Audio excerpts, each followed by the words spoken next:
Magandang araw. Sa video na ito, ating talakayin ang parabola ng dalawang tagapagtayo. Bagong lahat, ano nga ba ang parabola? Ang parabola ay nagsasalaysay ng mga pangyayari na nagbibigay aral sa pamamagitan ng mga hayop o bagay at karaniwang nagwawakas sa isang mabuting aral o salawikain. Isa sa pinakamagandang halimbawa nito ay ang parabola ng dalawang tagapagtayo mula sa Mateo chapter 7 verse 24 to 27. Halina't atin mo nang basahin ito. Sa bato o sa buhanginan, ang parabola ng dalawang tagapagtayo.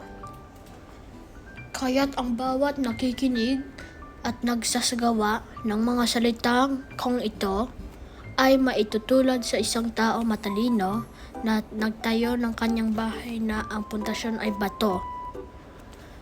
Umulan ng malakas, bumaha at binayo ng malakas na hangin ang bahay na iyan.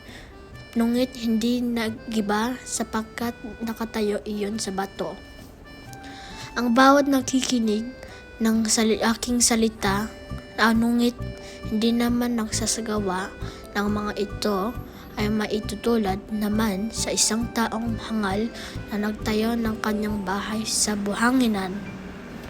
Umulan ng malakas, bumaha at binayo ng malakas na hangin ang bahay. Ito ay bumagsak at lubusang nawasak. Mateo 7, versikulo 24 hanggang 27.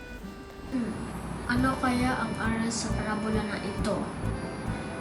Ang matalinong tagapagtayo ay nakikinig at ginagawa niya ang salita ng Diyos. Kapag dumating ang ulan, bagyo at malakas na hangin, ang bahay niya ay hindi mawawasak. Ibig sabihin, hindi siya mawawalan ng loob kapag may problema o paghihirap o kahit pa hindi mababait ang mga tao sa paligid niya. Ang mangmang na tagapagtayo naman ay nadidinig niya ang salita ng Diyos, ngunit hindi niya ito ginagawa. Habang dumating ang ulan, bagyo at malakas na hangin, siya ay mawawasak.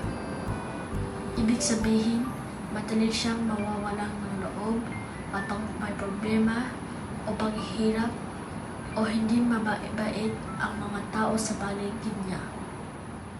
Kung ikaw ang tatanungin, ikaw ba ay isang matalinong tagapagtayo o mangmang na tagapagtayo?